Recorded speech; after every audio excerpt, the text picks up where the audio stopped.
Hi, and welcome to week 7 of the Force of Life Venus calendar. And the theme of this week is Netzach. So Netzach is the 7th sphere in the Kircher tree, which is depicted here. It would be found right there, the 7th sphere.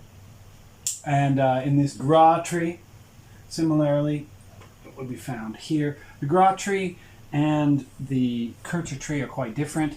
The principal difference being that the Gra tree doesn't have a Dath. Dath has been essentially solved or repaired. And the middle column has been shifted up. This, in a way, is the goal. This is the aim. This is the repaired state. Whereas when we typically work with the tree, we're working with this concept of Malkuth, the world, descendant from or pendant to the tree. This is connected to the concept of the Shekinah, which is a feminine counterpart of God, who is eventually raised to the seat of her mother, Bina. So there's two sort of phases of the Shekinah, which represent the two hays in Tetragrammaton, or which are represented by the two hays in Tetragrammaton. And ultimately, the objective is to achieve connection to the divine. The Gra tree represents a connected state, and the Kircher tree represents a state in need of repair.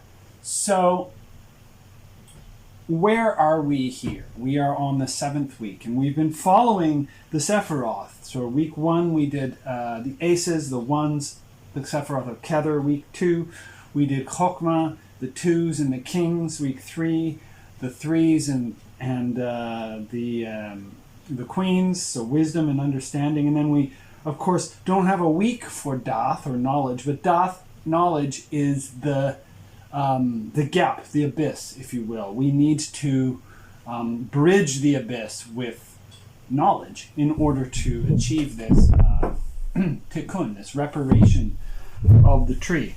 In any event, when we got to week 4, we did the 4s, so mercy, and 5, so the 5s, severity, and finally 6, the sphere of beauty, where we also contemplated the knights.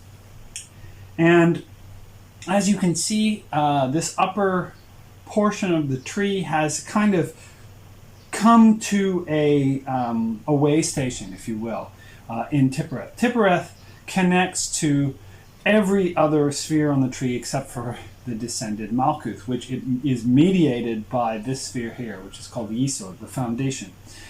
But we're getting a little ahead of ourselves. We are now, at this point, moving again to the right side of the tree. And so we've passed through Tiphereth and into Netzach. And Netzach typically represents desires, passions.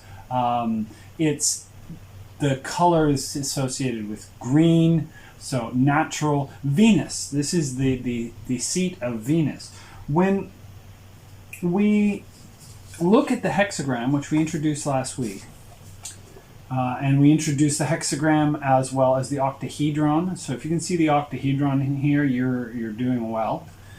And this structure is called the Ruach. It fits right here in the center of the tree with Saturn, Jupiter, Mars, Sun, Venus, Mercury, and Moon.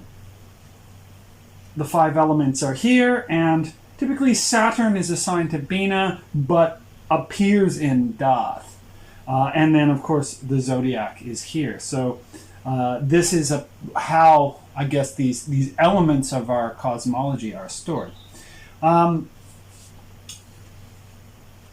What happens when we move through Tiphereth? See, the thing is,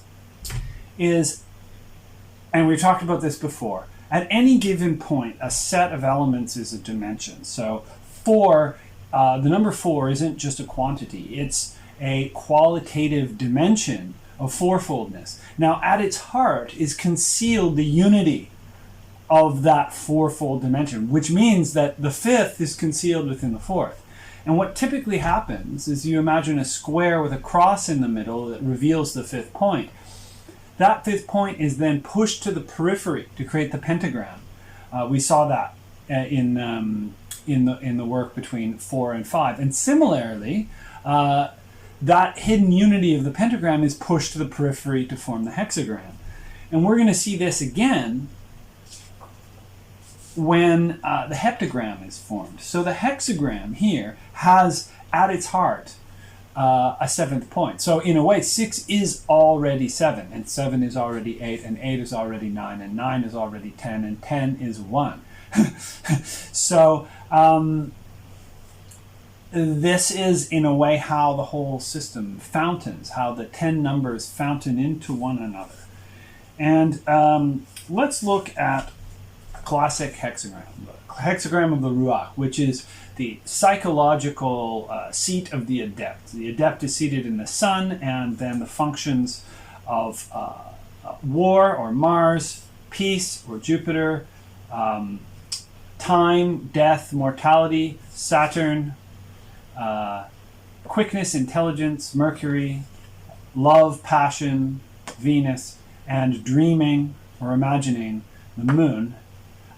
They all are harmonized along these two triads, right? These two intersecting triads. The masculine triad moving up, and the feminine triad moving down. You can see in this the symbols also for fire, right, and water. And if you allow the crossbar to be included, you can also see earth and air. And this is the hexagram, but it contains a seventh point, as we see specifically when we play with the unicursal hexagram, which I showed last week. But one thing we can do is we can take this internal unity and we can put it on the outside periphery. So what we create is the heptagram. And the heptagram, there are a couple different versions of heptagram. I work with this one almost exclusively. The other version is this one. But you can see actually the main difference is when this heptagram is formed, a line skips 1 point. Whereas when this heptagram forms, this is a tighter heptagram, it skips 2 points. So these are different kinds of combinatory or permutation. And what's interesting about this, here when we look at this rock, this is actually the classic order of the planets. It goes all the way back to Plato. Why? Because this is the rate that these planets move across the sky. So we've got Saturn is the slowest, Jupiter, then Mars, then the Sun, then Venus, then Mercury, and then the Moon. From the perspective of the Earth, we look up there, the Moon is the quickest. It's phasing in roughly a month. Then we see the phases of Mercury. Then we see which will be a little bit less than 80 days or 88 days. And then we see the phases of Venus and the Sun and so on. So the rate of movement is the order in which this particular set of planets, Platonic set of planets, has been put together. Like a ladder, we're moving from the quickest towards the slowest and then ultimately to the unchanging, or apparently unchanging, which is the zodiac itself. The heptagram is a seal, and it's a seal on time. Because imagine each one of these planets are not just a physical planet, a phenomenon in the world. It's a seat of awareness or consciousness. And how do we access that? We access that through the magical process of invocation. Invocation basically means becoming a god, or allowing a god to enter into and see through one's eyes. This is not the same as having an ego inflation experience and thinking that you, the person, are God or a god. That's kind of an undesirable outcome, because it leads to megalomaniacal behavior and all sorts of stuff. You get on the bus and you start, saying, I am Zeus, or whoever. That stuff that's undesirable. But what is desirable is to allow the archetype to be present, to cultivate the in this case 7 classical archetypes in harmony, so that that awareness sees through your eyes and you see through that kind of bandwidth. And what's beautiful about this model is that the solar consciousness, in this particular case, it'll eventually be transcended into a stellar consciousness. But at this stage, the solar consciousness is the hub around which these other perceptual arrays or perceptual streams kind of start to weave. This is Olympus. This is the seat of the gods. So we can associate gods from multiple pantheons to these planets. So, for example, Saturn is Kronos, is a concept of time. Mars is Ares, or Tyr in the Norse system. Jupiter is usually seen as, it's Jove, sometimes Jehovah, Zeus. Odin, interestingly enough, would be Wotan, Wednesday, Mercury, and Venus is Aphrodite, possibly Diana, although Diana, I would say, it's the moon. These things switch around, so there's not. I mean, nobody can say this is absolutely, every aspect of such and such a deity is always in one of these categories. But they kind of they usually gravitate towards certain archetypes. Mercury is Hermes. Where is someone like Athena, though? Because Athena you could find in all of these categories. Athena has a kind of a range of functions. And where is Hephaestus, for example? Hephaestus might be here in Mercury, but also might be Mars. So I don't want to simplify it to say there's an absolute, but there definitely are trends, and we can study them and gradually build up our pantheon around the hexagram. Certainly, angels get assigned to these. Deities from other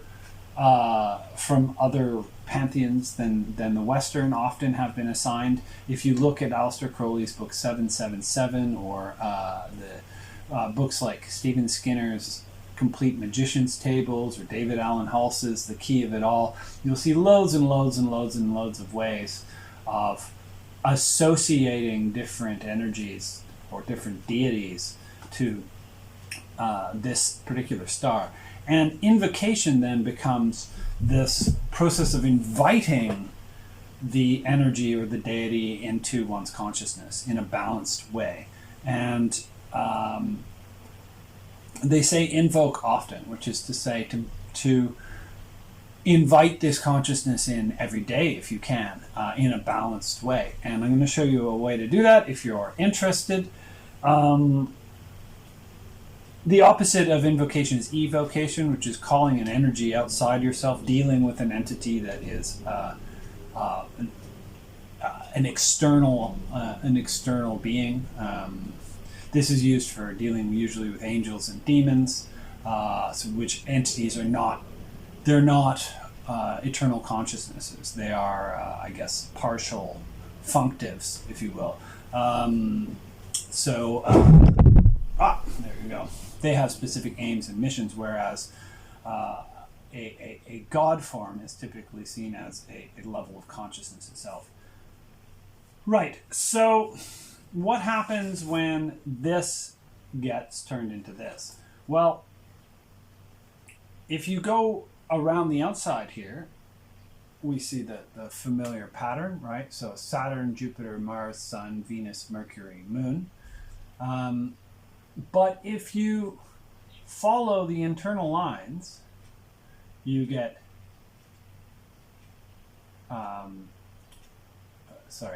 Venus, Saturn, Sun, Moon, Mars, Mercury, Jupiter. Okay, so what is this? Friday, Vendredi, Saturday, Samedi, Saturn Day, Sunday, Moon Day, Mardi or Tuesday, Mercredi or Woden's Day, Wednesday, Jeudi, Jupiter's Day, and Vendredi again, Venus Day, or Friday, Frigga's Day. So you can see that the Norse deities have been fused with the 7-day week, and the 7-day week is a map or a seal of all these 7 key invocatory entities. So what is the week? The week is a prayer wheel. The week is continuously invoking these 7 archetypal consciousnesses as a function of a whole. And this is incredibly useful to know. The only cycle in time that we have that is unvarying is the 7-day week. The 7-day week repeats ad nauseum. Why? Where does it come from? What is its purpose? What does it link us to in the cosmos? There are a lot of interesting issues around this, and we will talk about them. So I want to talk about the connection of Netzach, or the number 7, to the 7-day week. But before I do that, I'd like to backtrack a little bit and look at the cards and discuss some seeming paradoxes that come about in particularly in this sphere. Because it would seem, if you look at the 7s as they come up in the Rider-Waite-Smith, or for that matter in Crowley deck, I'll get the Crowley deck out,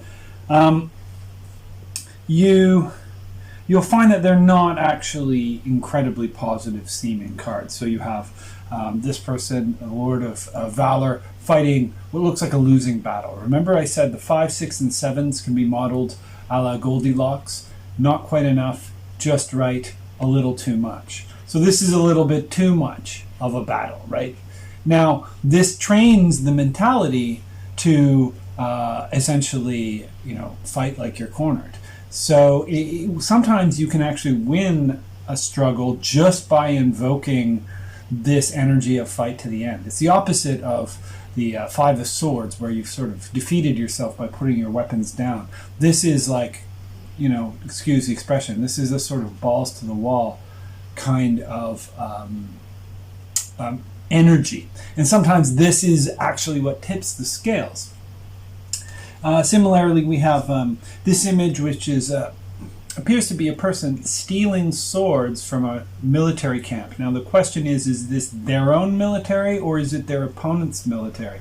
And there's what looks like an army coming in the distance. So there's another camp. You can see another encampment. So somebody is stealing weapons. It's similar to the 5 of Swords, where you have this opportunistic gathering of weapons that have been dropped. But in this case, there's an actual kind of theft of the weapons themselves, which is interesting. This is sometimes called the Lord of Futility in Crowley's deck in particular. And so this perhaps creates a feeling of futility, or represents, in some ways, I see it as a parasitic energy that often it's associated in readings with some kind of negative self-talk or doubt. But it can also be weaponized, like all these cards can. So this can also be the tactic of disarming or undermining an opponent. In any event, it's certainly, you could see it with excessive thinking. Excessive swordsy thinking is very much like thief of your own energy, right? When you overthink things and end up with less room for action. And so, yeah, this is the Seven of Swords. A little bit too much. The Seven of Cups. Wow, this card is this is the card that used to, in a way, disturb me the most. It's very valuable information to look at the deck and see what you are drawn to and what repels you. What disturbs you? I mean, it's this phenomenal opportunity to look at art and to study your own emotional reaction. I love that about the tarot. People are afraid of certain cards. They don't want to see them. That's incredibly useful information.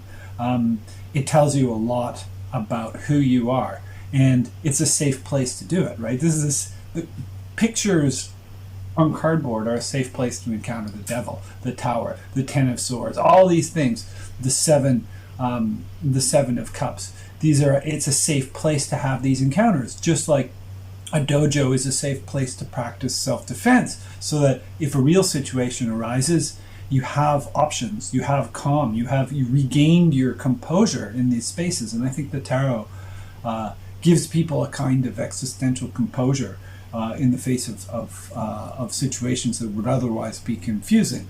Now, this is a very confusing situation. This is a situation where you have 7 cups and you have a person unable to decide.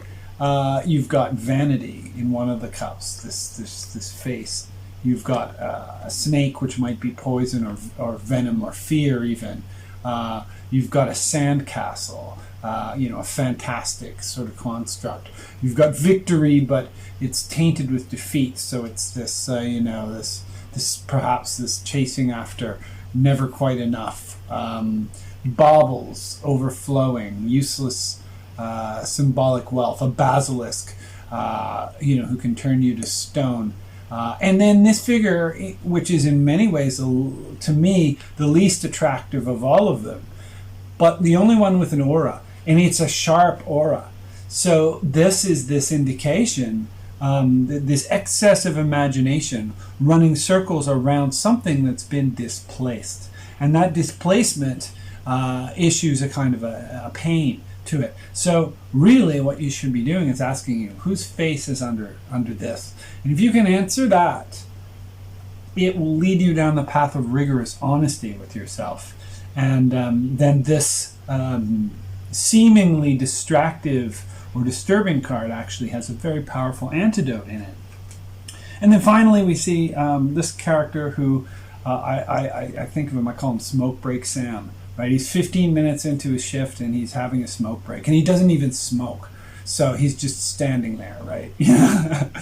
So okay, he's having a non-smoking break.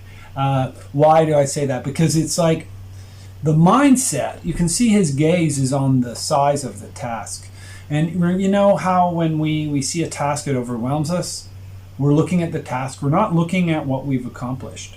So if his mindset was focused on what's beneath his feet and not on this enormous pile, then what was beneath his feet would grow and grow and grow and grow and grow. It's not growing though, because he's stalling looking at this. He's overwhelmed. Too much earth energy. So how do you reconcile this stuff with the fact that the Sephiroth of Netzach is called victory? Well, there's a couple ways to do that. One of them is to recognize that how do we get to victory? Do we get to victory through pleasant circumstances or through resistance? Victory is impossible if there's no resistance. And so all of these cards are giving us, just like the fives in a way, are giving us a certain amount of resistance. And that gives us actually an occasion to find victory. So in all of these is a beautiful antidote for the poison that it represents.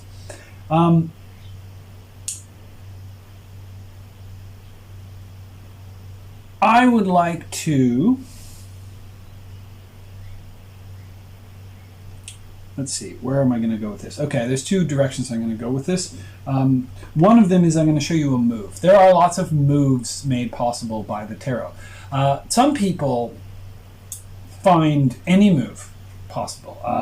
You can go from this to any other card. I kind of am somewhere in the middle. I like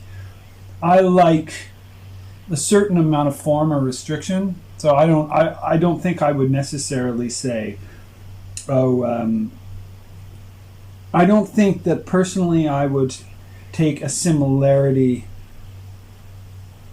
Well, I might take it. How do I say it? There's different kinds of moves, and you always have to know what rule it is you're using or breaking, for that matter. So I could make an association between this and the Five of Swords, largely by similarity in concept. So that's a move that's based on the picture. Remember, we can read from number, picture, or system. And so that would be a move that was very picture-based. And so you can make a lot of those moves. System-based moves can create combinations that we wouldn't normally think of. And one fairly obvious system-based move is to, bearing in mind that we have four, I'll arrange them like this. We have four minor arcana, and they are all the number 7. So we could actually say that the spirit of these 4 minors is the spirit of 7, which means that we could start to draw on, even if it's not in the spread, acknowledge or draw on the presence of the Chariot, which is the 7th trump. So this starts to give us an idea of why victory might be part of this, because this lets us actually say, okay, I'm encountering a 7, so that gives me permission to bring the Chariot energy in. The octahedron itself is the power of 7, 7, and the octahedron, as I mentioned, is connected to the Merkaba, the Chariot. This Chariot is the vehicle of victory. So you always have the power to draw on Chariot energy when you encounter these. That's one move you can make.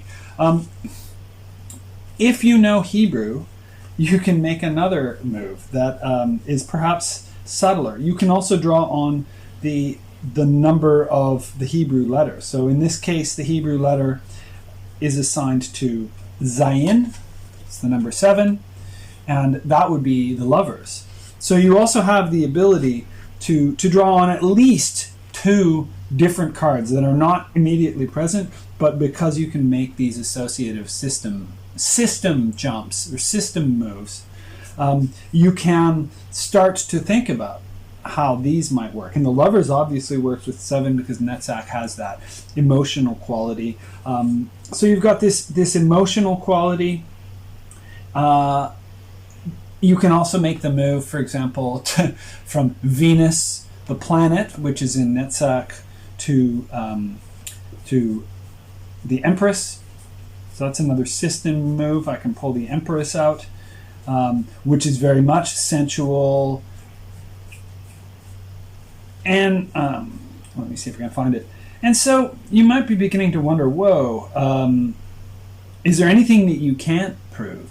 Well, yeah, because I'm not just arbitrarily connecting things. I'm not connecting the tower arbitrarily, although there are reasons why I could connect the tower, because the tower runs out of Netzach.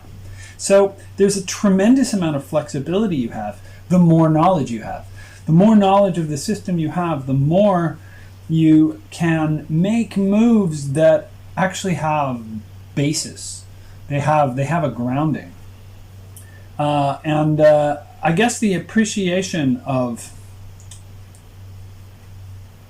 the subtle, it's not like some people say, oh, you can prove nothing, you can prove everything. Well, there's grades in between it, and I find that, getting a good sense of exactly what move you're making, what you're doing, and how you are drawing one energy into a spread or an interpretation, as long as you know why you're doing it, then you're past this. You've escaped this ability to prove everything, which you don't really want, because that's it's too loose. But it also gives you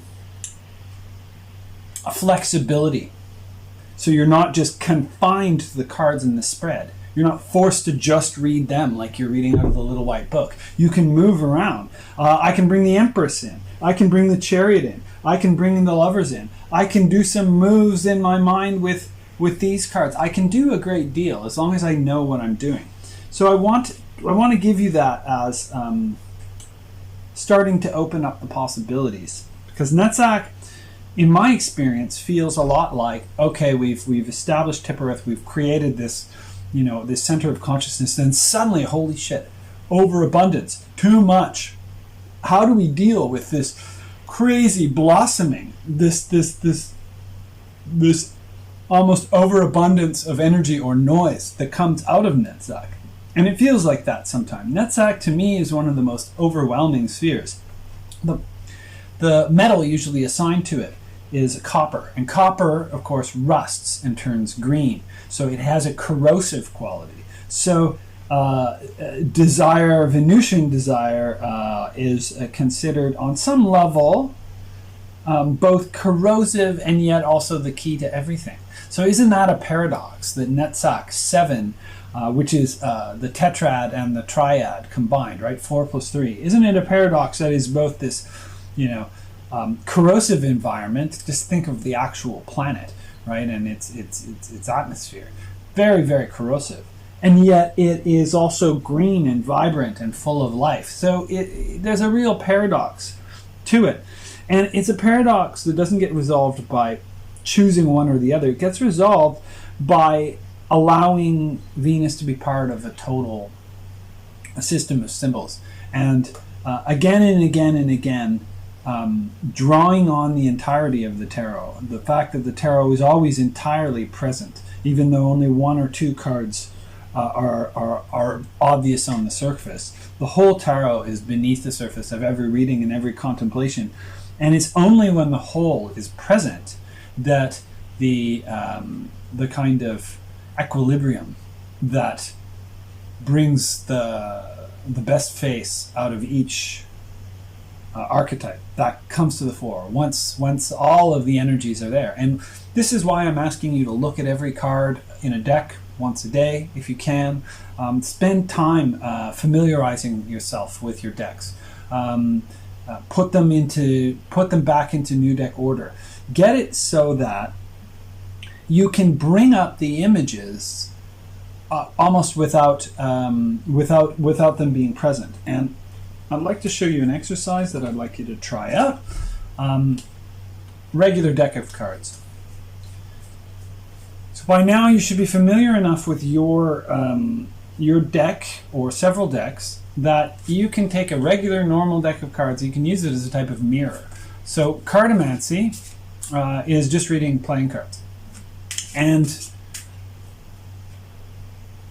playing cards are essentially the same as tarot, except there's 26 cards that are not present. Interestingly enough, 26, of course, is the number of the name of God and the number of the central pillar.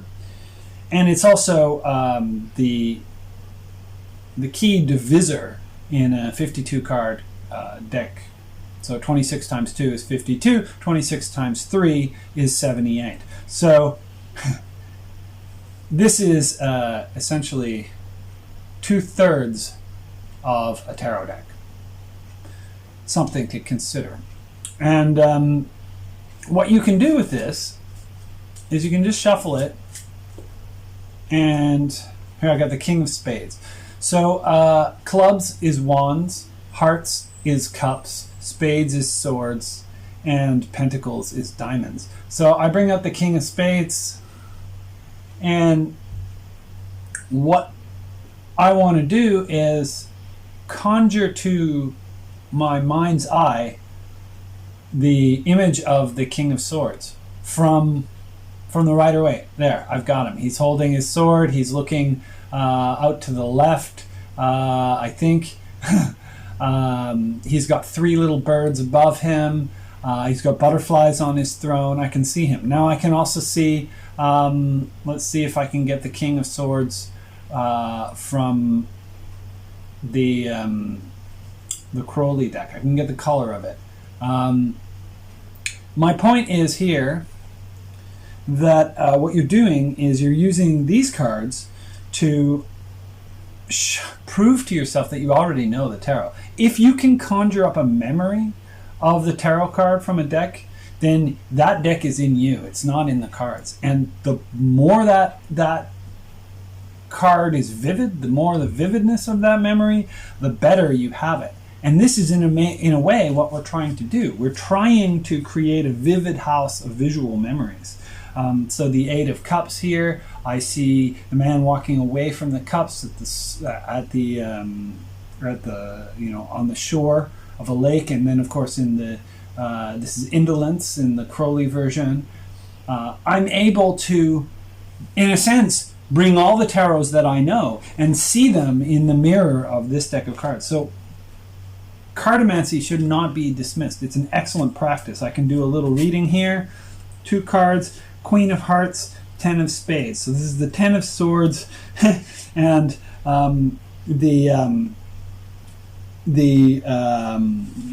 Queen of Cups. So this is the placidness of a reflection, a fantasy being, I suppose, put to rest completely, right? The death of the 10 of Swords. I can see this because I can basically bring up the other tarots that I know in my mind's eye and see them in the 52 cards. And I highly recommend you try this out because you'll discover that you know more than you think you know.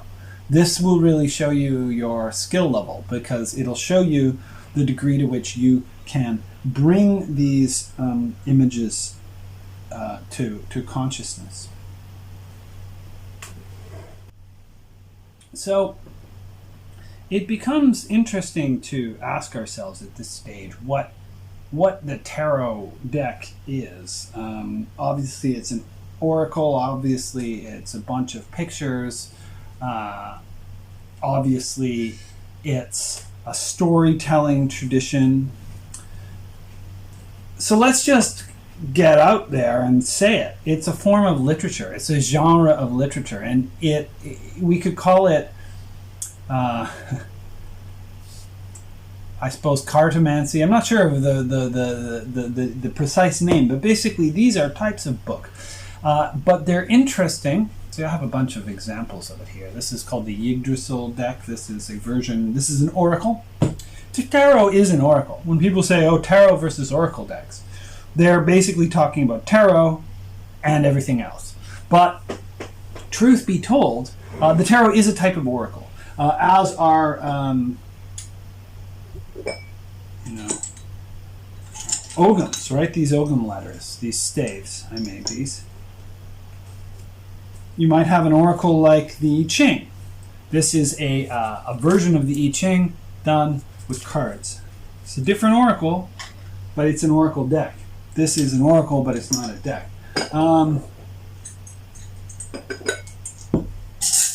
Runestones. It's an oracle. And so everything, each one of these staves connects to a whole world of meanings. The Druidic alphabet.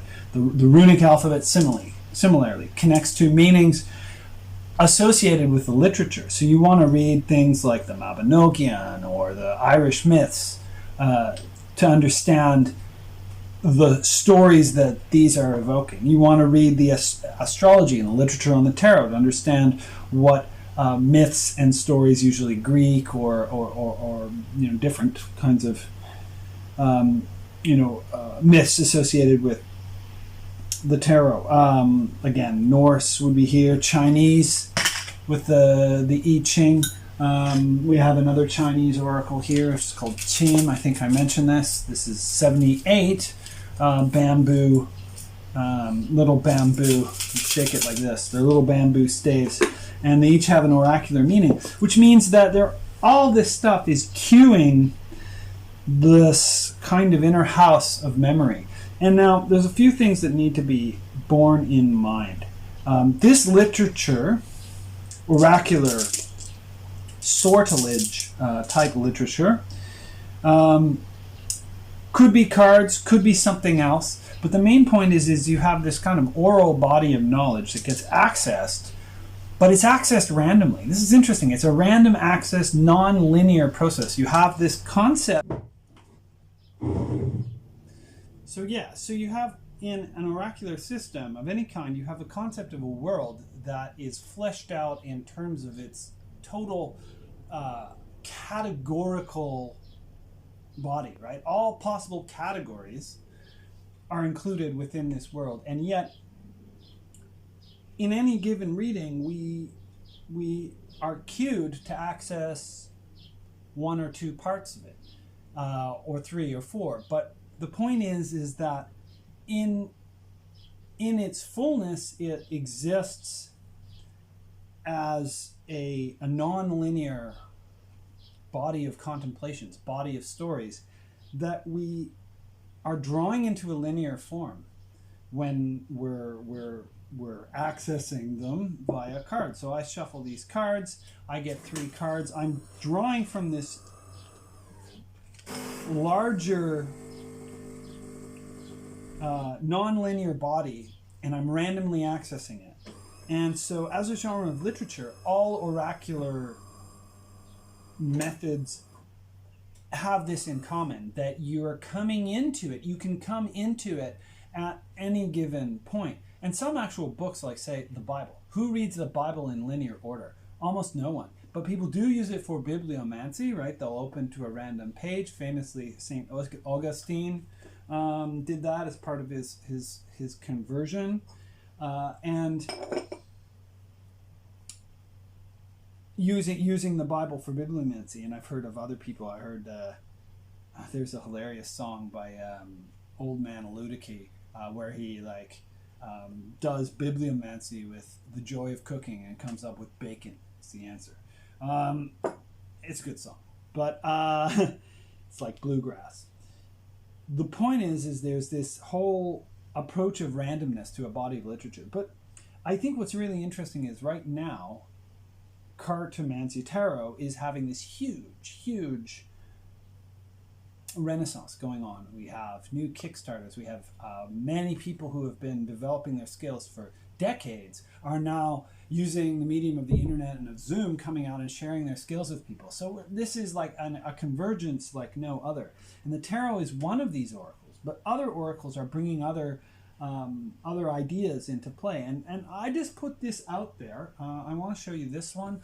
This one's very interesting. It very much kind of piggybacks off of the tarot. If you wanted to learn the astrological elements, this has 84 cards, and it's called the Oracle of the Radiant Sun. It's got 84 cards in it, and each of the planets, the 7 classical planets, combined by the 12 signs. So there's 7 suits. So you have, for example, Jupiter in Gemini is bluff, and you have a keyword for each one.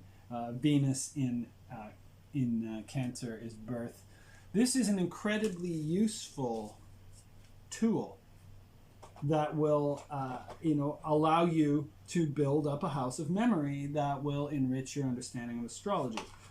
There are many others. The Yggdrasil deck helps you get a grasp on the stories connected to Norse mythology, namely the Poetic Eddas.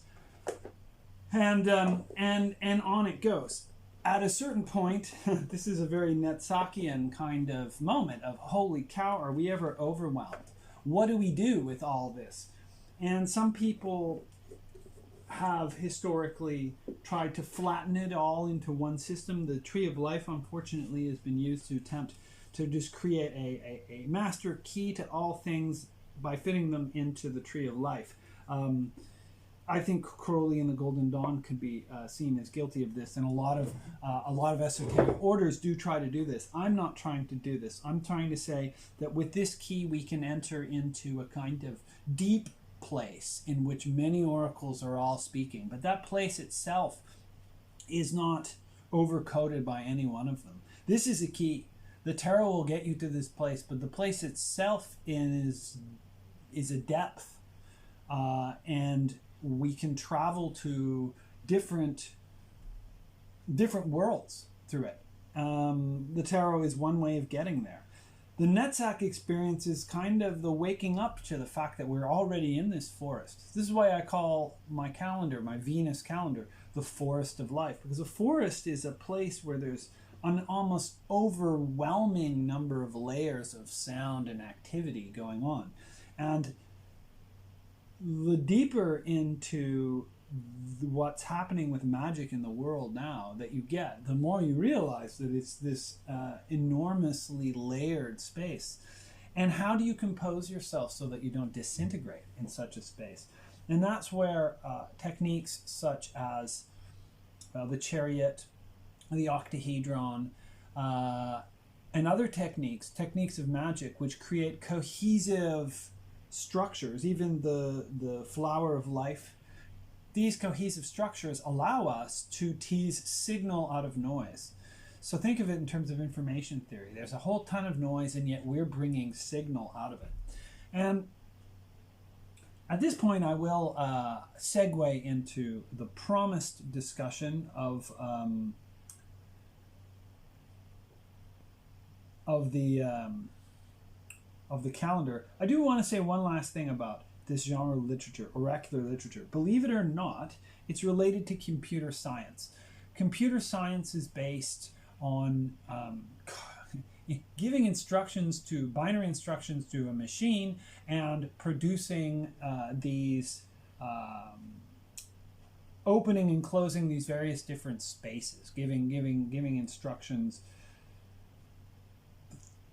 through a kind of combinatorial approach. A lot of the thinking patterns that led to things like set theory or modal logics, all have their origins in mysticism. There's a fellow named Raman Lowell who's been credited as being at the genesis point of computer science in the 11th century. The deep history of computer science is very interesting to look into. I highly recommend a book called Logic and the Art of Memory by Paulo Rossi, which traces this. It connects many of the magi to and the development of logic to it sort of gives a genealogy of modern computer science or modern logic at any rate, back to mystical roots. And I find that very interesting because I think at the end of the day, these are computational systems. They have, especially something like the I Ching, which already is binary, it combines in different ways that it's always fresh, and yet it's always using elements that we understand. And it's building highly complex structures out of highly simple structures. And as we learn the tarot, the foundation of the tarot will open doors of greater and greater and greater sophistication. Basically because you are analyzing the large in terms of these fundamental elemental components. And for the tarot, those elemental components are 7 planets, 3 to 5 elements, and 12 signs of the zodiac. Which brings us back to the octahedron. So the octahedron, which I introduced last week, is a mandala for meditation, and it analyzes all 22 of the major arcana in such a way that we can visualize it as a crystal around us. We can imagine ourselves in the center of it. Now, I want you to take that fact, and I want you to connect that fact to what I said about the days of the week. So we have a 7-point crystal, and we have this structure of the days of the week, which can be easily converted into this ruach diamond, if you will. So what I'm making the claim is that these 22 major arcana, which we can use to compose the entire system, can be seen as a kind of a seal on time, a repeating type prayer wheel, that as we go through the week, we are moving through the nodes of this interconnected contemplative storehouse, this virtual computer. I like to put forth the idea of an orally transmutable computer. What would it be like? It has no physical machinic body. It's made of language. I would start here. I would start with the art of memory and with this concept whereby we can arrange memory into different kinds of crystals of cohesive, synthesis would be a word for it. Okay, the applications are very, very broad. The principles ultimately are quite simple. Play with your tarot deck. Play with your tarot deck. That's what it all comes down to. And I'm going to do a meditation now. I've written these 7 affirmations for the days of the week, and we're going to use them. We're going to, in a sense, do a meditation that I'm going to call the lamp, the TimeLamp meditation. So imagine that this is a lamp, and imagine that this represents the 7-day week, and we are going to charge the 7-day week with images from the tarot as well as affirmations. I've used the affirmations. IO stands for, sometimes when we do an invocation, when I was talking about invocation, inviting the God consciousness within, we will vibrate IO.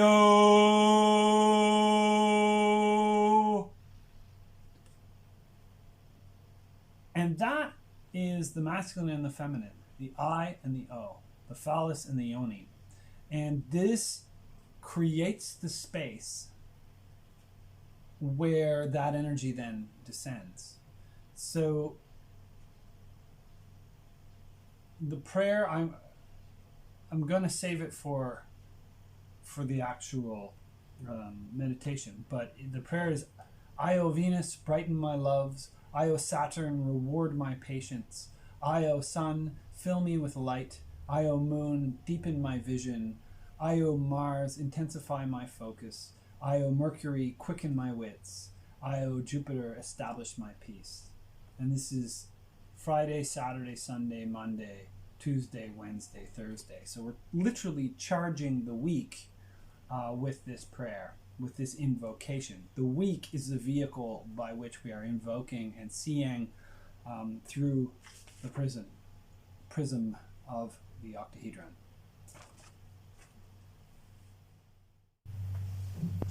So I want to say a little bit about what the 7-day week is.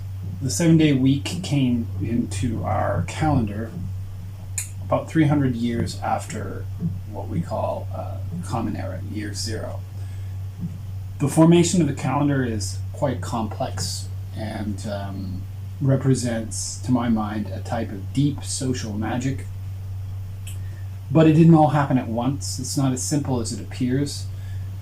The 7-day week was brought by Jews into the Western calendar. Prior to that, we used a 10-day system from the Romans called the decade.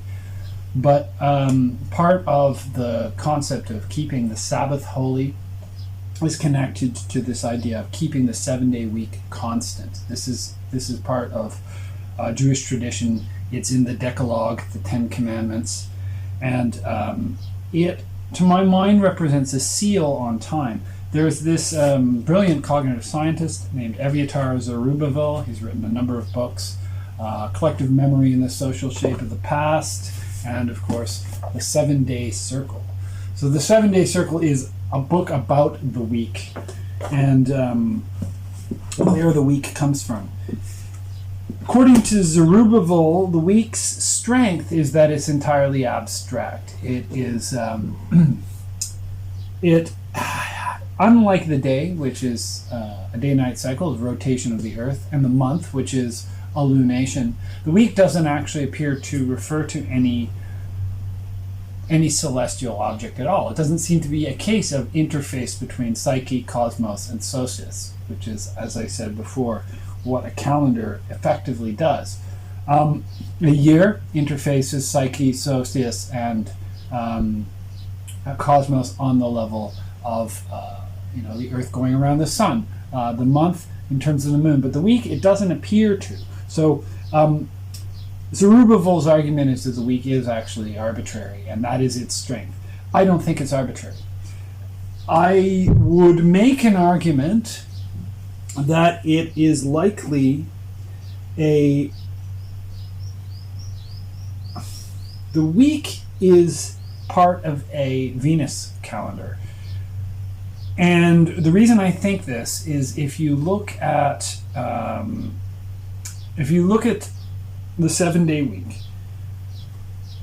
you look at it's coming out of Judaism. It's coming from these tribes that were for a very long time in Babylon. It's called the Babylonian exile, and a large majority of the Jewish population was actually living in Babylon, during which time they, of course, had an opportunity to learn a great deal from the Babylonians. The Babylonians were, among other things, meticulous observers of celestial cycles, and Venus was something that they were recording and they were watching and they were looking at.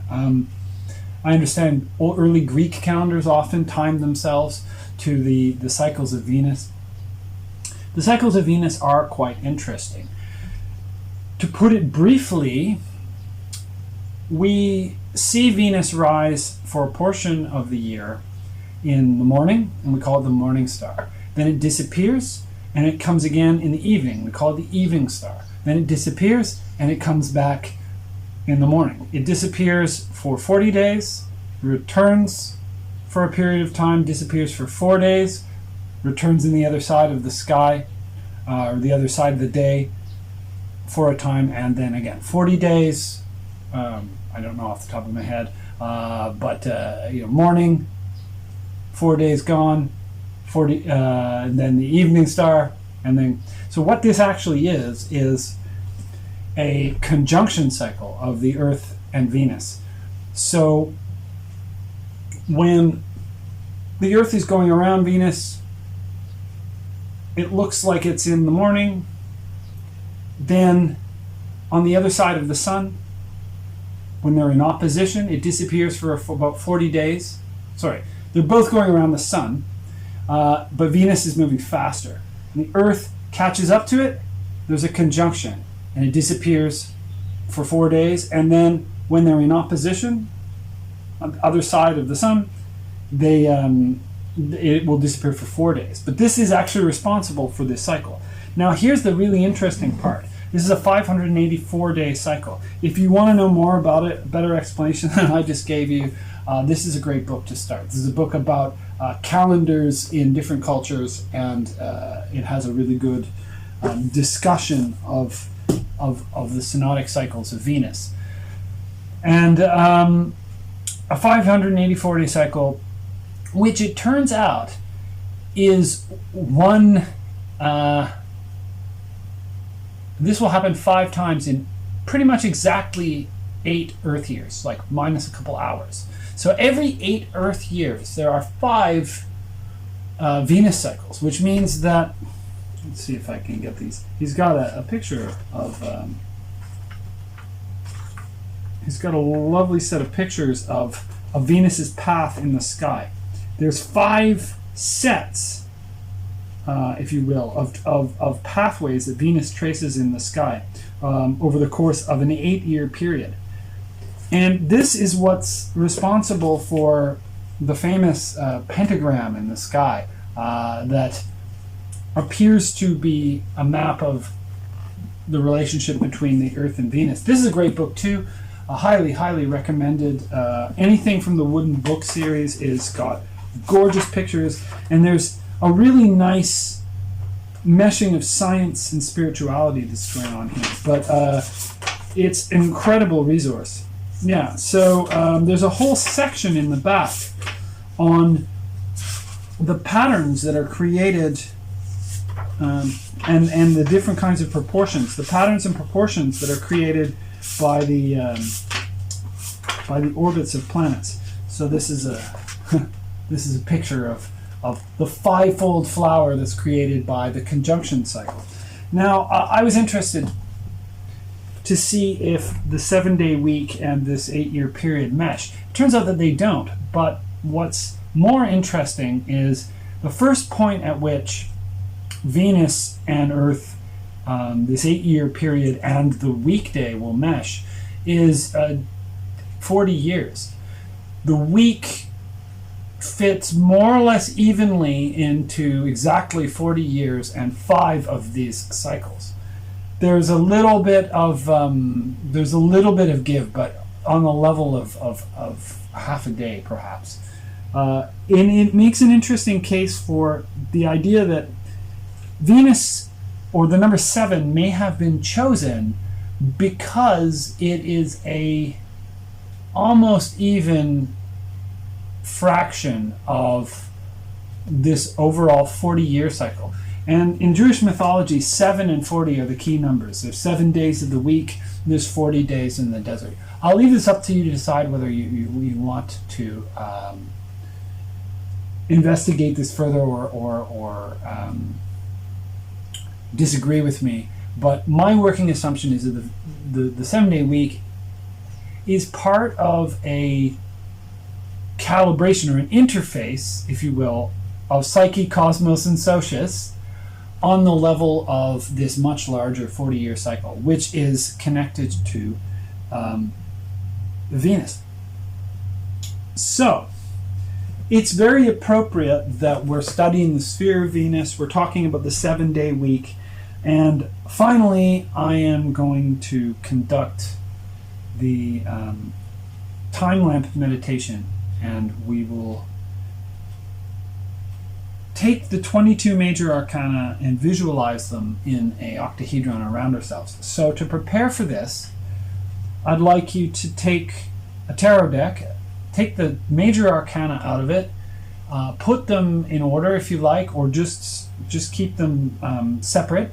If you want to take 2 or 3 tarot decks, whatever you like, but what I want you to do is to get the major arcana, put them into order, and go through each of them. Just look at them. I want you to refresh these images in your mind, because when we go into the meditation, I'm going to ask you to visualize all 22 of the major arcana.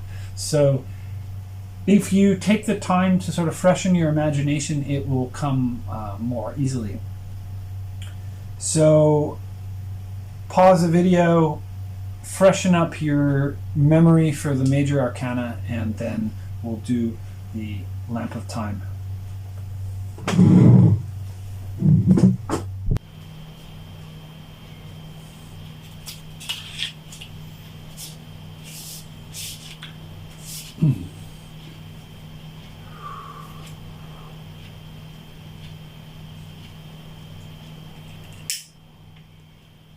This is the meditation of the time lamp. And we will use the octahedron as a mandala to contemplate a synthesis of all 22 major arcana. Relaxing and breathing in from above and below.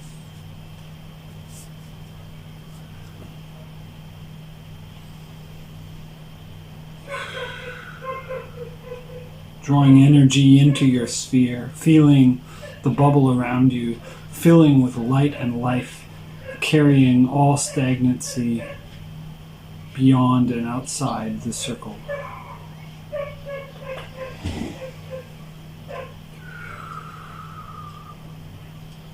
Feel the energy collecting in the center, and be aware of a point high above you, a point in your center, and a point far below you.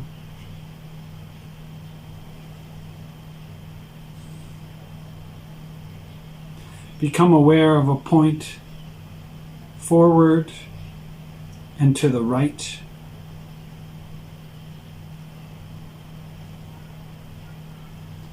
and a point forward and to the left on the same plane as your center.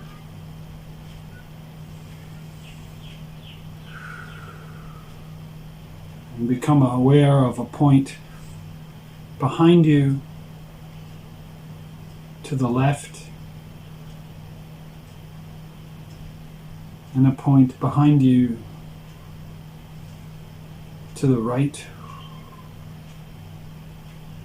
on the same plane as your center, that forms a square which rises to a point above you and to a point below you.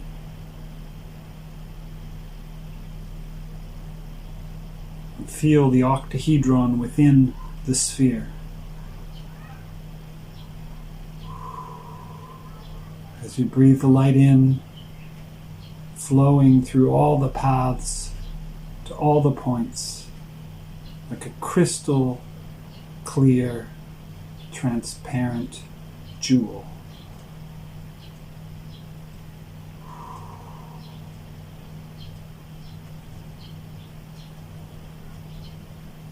Flowing to every line and point that defines the octahedron, the lamp of time.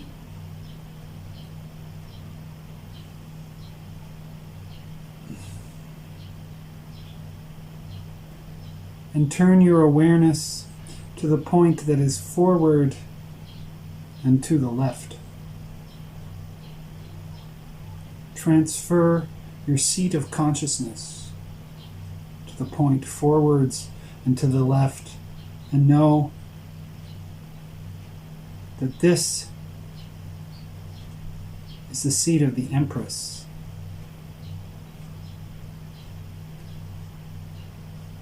Allowing the Empress energy from all the decks that you are aware of and unaware of to collect here, like a vibrant garden.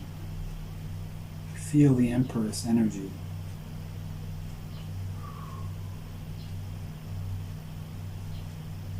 Invoke the goddess energy into this space, which is Friday. Ayo,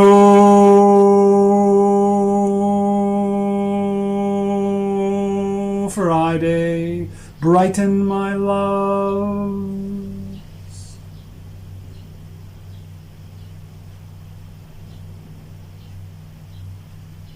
Feel the garden of Venus.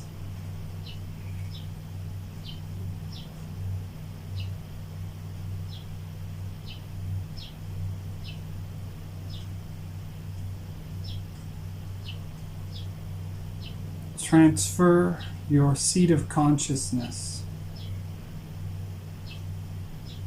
to the point high above you,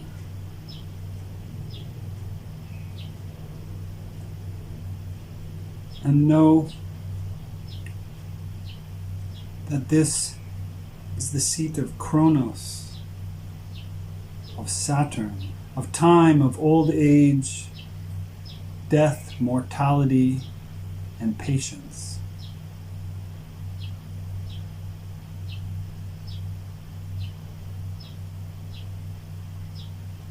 Invoke the awareness of this place.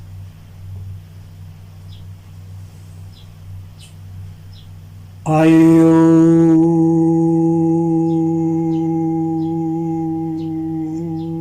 Saturday, reward my patience. Know that the world, the 21st trump, activates this space,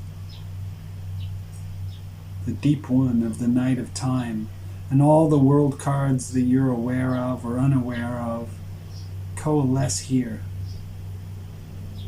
charging Saturday with the grounding energy. Feel that part of your consciousness.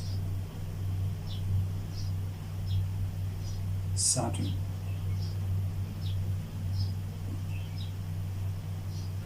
And transfer your awareness to the point directly in the center, the bright point of the sun, and feel the tarot cards, the imagery of all the sun cards that you know or don't know, collecting here, warming you, the heart of things, filling you with solar light, and invoking the power of the sun. Ayo, Sunday, fill me with light.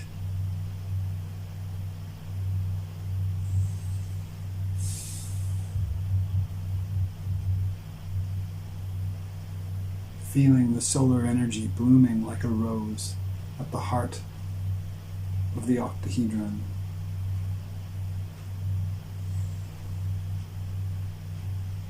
And turning your awareness down below to the point far below you, transferring your consciousness there to the seat of the moon, where you can feel the secret spring or source of all the flowing waters, the source of Sophia, wisdom, like a crystal cool spring of the High Priestess, the heart of things beneath the surface. Feel the High Priestess at the roots.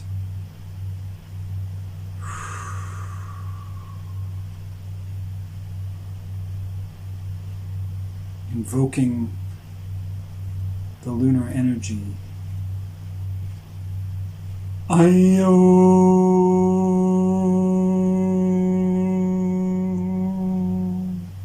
Monday, deepen my vision.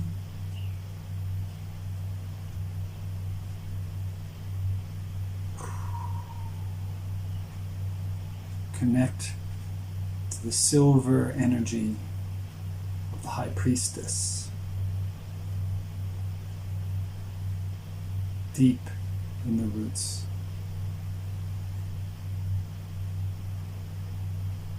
All the High Priestesses that you know and don't know coalesce here.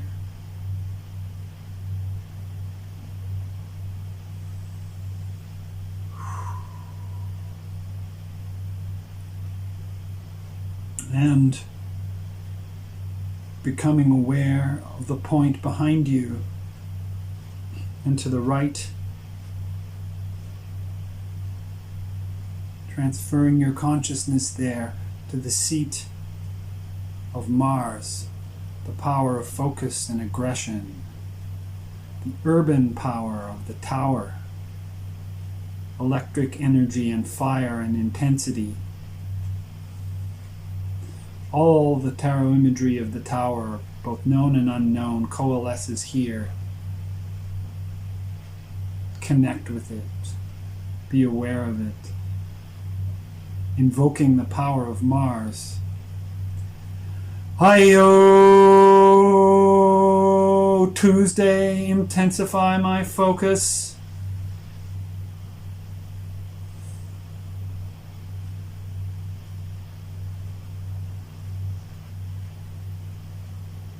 The blazing energy of Mars, the point behind you and to the right.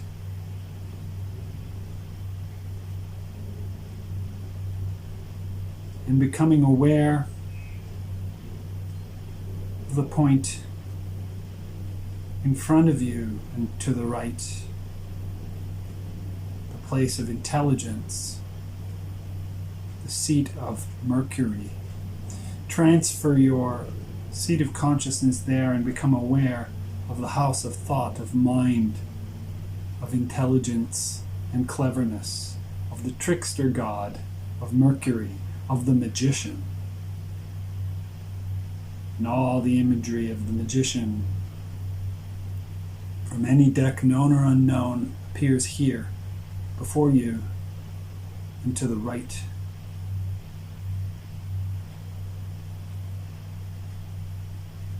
Connect to it and invoke it.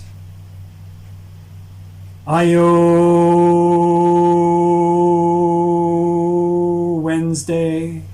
quicken my wits.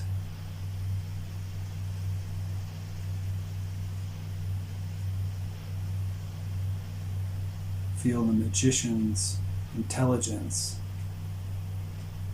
manifesting in front of you and to the right. And become aware of the point behind you and to the left.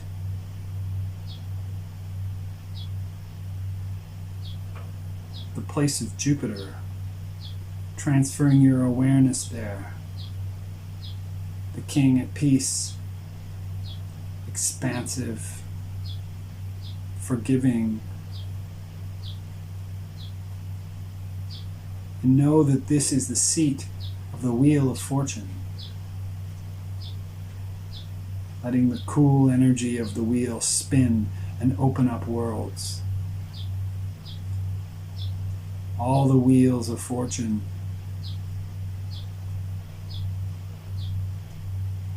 From all the decks known and unknown, coalescing here, behind you, and to the left. Invoking it. Io Thursday, establish my peace.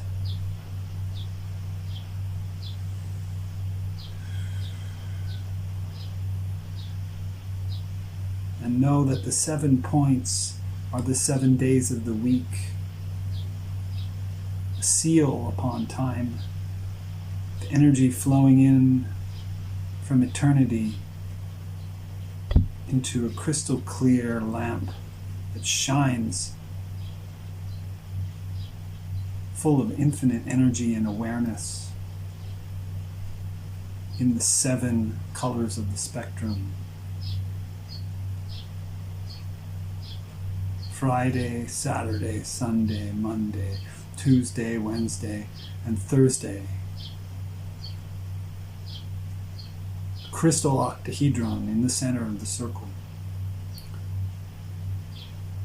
And gather your awareness at the seat of the sun, at the heart of it, knowing that we are now outside of linear time and observing its structure,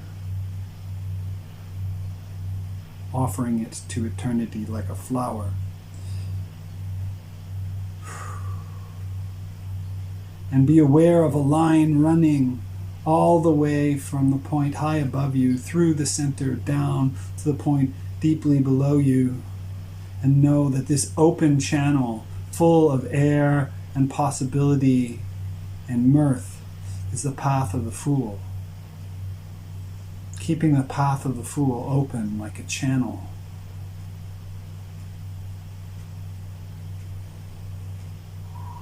Breathing the light energy into every single point in the lamp of time.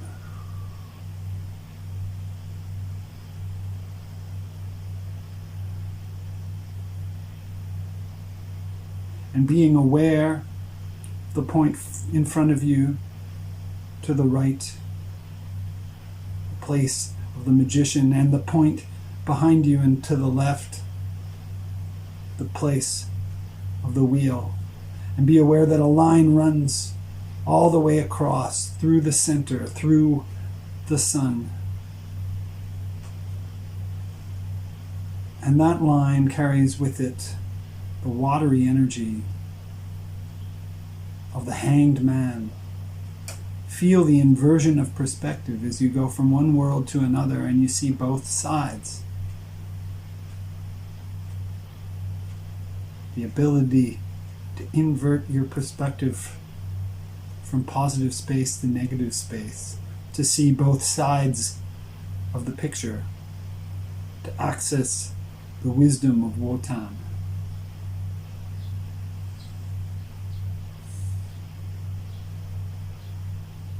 And know that the path running from the point in front of you to the left, the Garden of Venus, all the way through the center to the point behind you and to the right, the place of the tower. Know that the path that connects those two is full of angels and trumpets and the sounds of awakening. It's the path of the judgment, fiery path, the eyes of light. And feeling the Fool connecting the world above to the priestess below through the sun at the heart, and feeling the path of the Hanged Man, the inversion path, connecting the wheel through the sun to the magician, the path of the awakening, of the last judgment, connecting the tower to the garden via the sun at the center. Feel the light of the lamp at the heart of the crossroads, like a sunflower or a rose blooming as the energy from eternity flows through the crystal clear octahedron.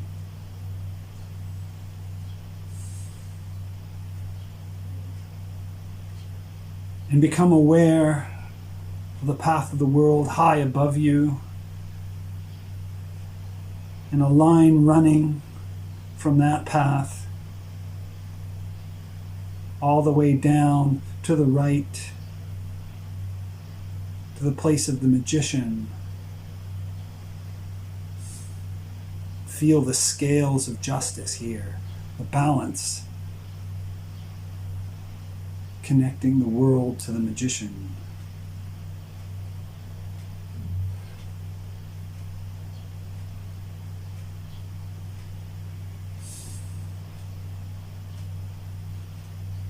And becoming aware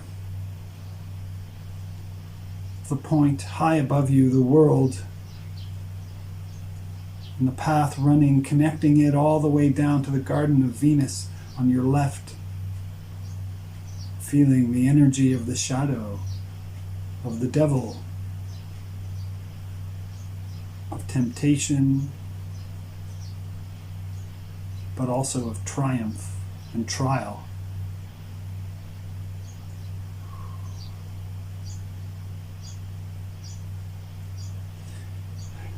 And be aware of the point high above you, the path of the world, and the line connecting it to the point behind you and to the left, connecting the world to the wheel, and feel the spinning, dynamic, coiled power of the chariot which can carry you miles and miles and miles and miles at a command. Feel the power building up in the path of the chariot, connecting the world to the wheel from above to the point behind you and to the left.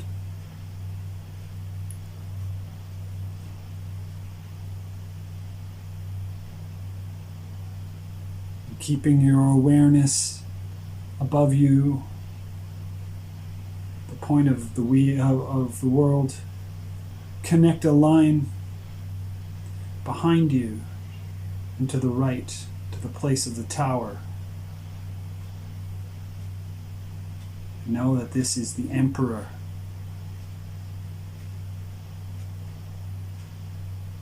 the King, the Master of structure and order.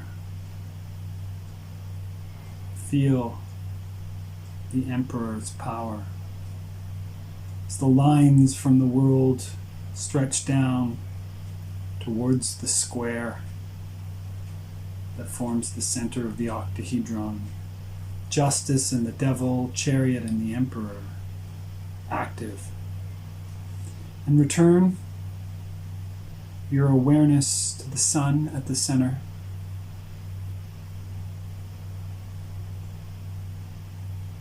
Feeling the path of the Fool connecting through it, and the path of the Hanged Man, and the path of the judgment, connecting that square in the center. Very strong. Transfer your consciousness to the garden of the Empress. And from there, connect it to the magician. Transfer your consciousness from the center to the point before you, to the left, and then turn your awareness to the point before you and to the right, and see it sprinkled with stars like a beautiful, beautiful night sky where the visibility is perfect and you can see the Milky Way. Feel the coolness of the star path. And let your consciousness travel along it and find itself in the place of the magician. Feel the intelligence energy of the magician. And from there, look behind you and to the right, the path of the tower, and follow the line that connects the two. And feel the power of strength. Music taming disharmony. The lady taming the lion. The rose and honey. The golden glow of strength and alchemy fulfilled. Feel, Leo, that powerful strength.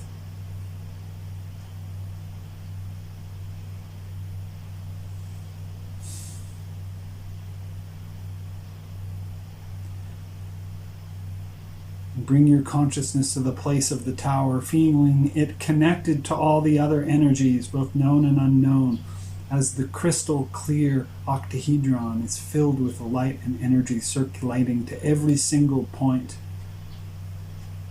carrying awareness clearly throughout.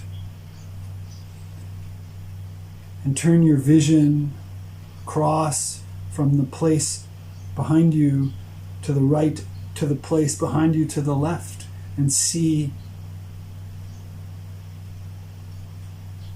the place of the tower where you are now, and all the way across to the place of the wheel. And as you connect those two, connect them along the path of death, mortality, the reaper that restores the balance, recovers the ecology of the whole. Death, which is also rebirth. Follow the path of death all the way to the place of the wheel behind you and to the left.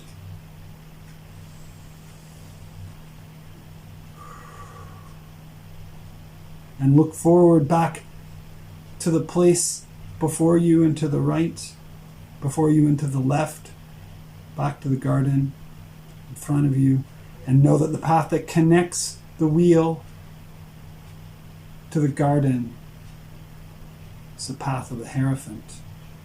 See yourself walking through libraries and schools, through the accumulated knowledge of centuries and millennia, the stories and the lore.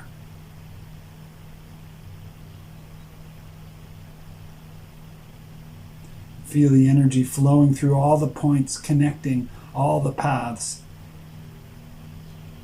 Feel yourself arriving at the garden, yet aware of all of the paths interconnecting. And return your consciousness to the very center, to the sun. When in doubt, return your consciousness to the sun and let its light feed all the paths, giving them life as the light from above and below flows in and clears the crystal clean octahedron. And turn your awareness down below to the place of the high priestess, the fountainhead, the deep well, the oceans, the aquifers, the roots. The high priestess. And looking up from there,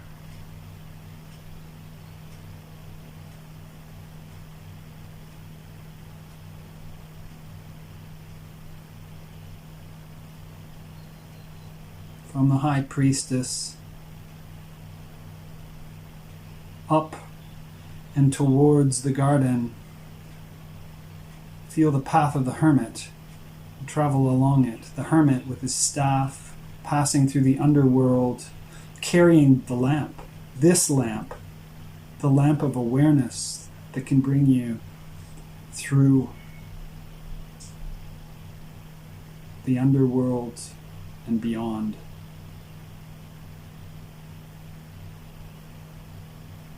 Feel the path of the hermit, connecting the priestess to the empress.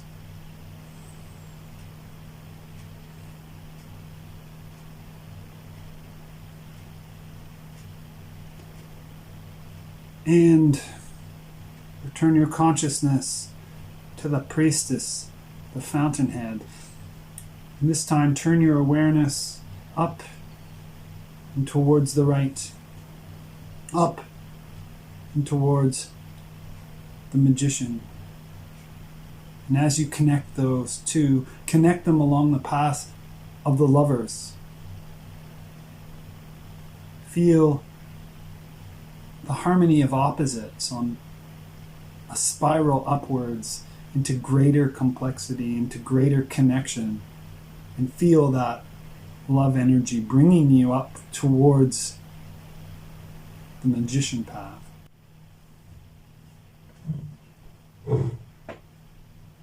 Be aware of a point far below you, the seat of the priestess, fountainhead.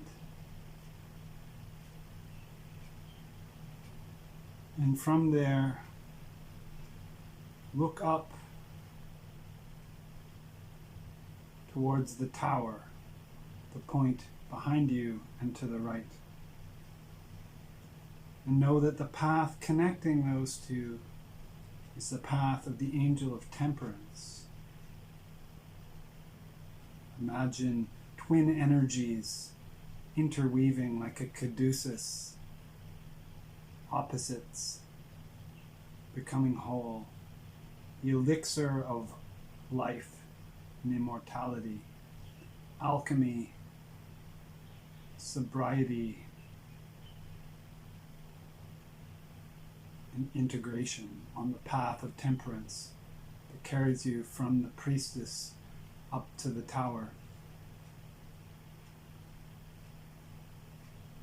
And keeping your awareness, the path of the priestess, the fountainhead, look up behind you and to the left, way up to the spinning wheel, the wheel of fortune.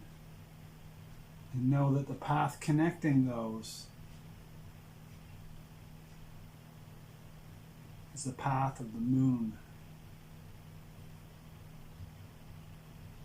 The path of tides, of the ocean, of flows, of dreams, of fantasies, and that a line or thread carries you through that passage.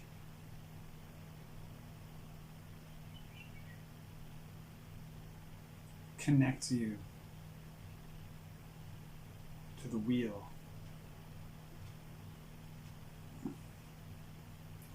And feel the energy of light passing through all the paths and all the spheres, connecting them all as you turn your seat of consciousness back to the center, to the sun. And just feel how it connects to every single one of the paths. The 7 points around you, the 3 internal connections, and the 12 outer ways. And a crystal clear diamond of awareness. Just feel it, centered in your circle as you breathe in from above and below through the central channel. The Fool, energy circulating like a toroidal fountain through the diamond at the heart of the circle.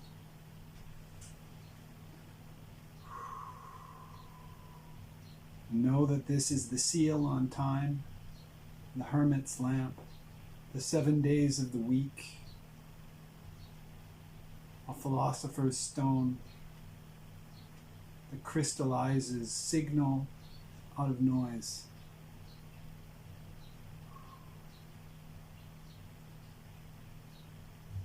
Feel it integrating as the clear light passes through it.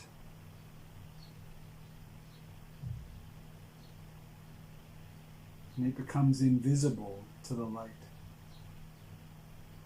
like a crystal clear quartz dipped into pure water. Feel that.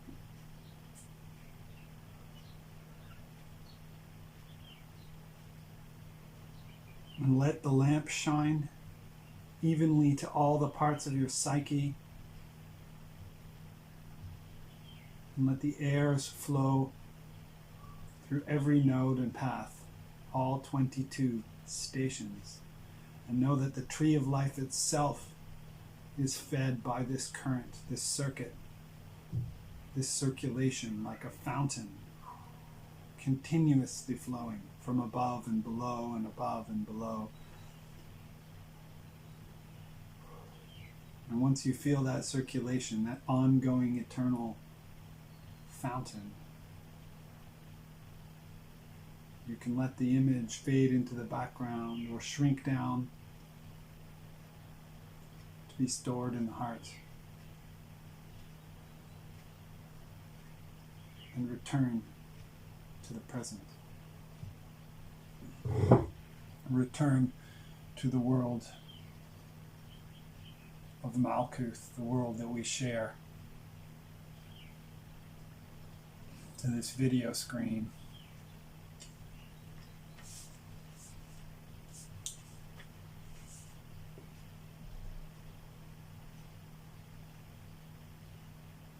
And now that you're back here, know that you can call the octahedron in your imagination at any time you like, and you can go in any order, moving through it. When you are meditating on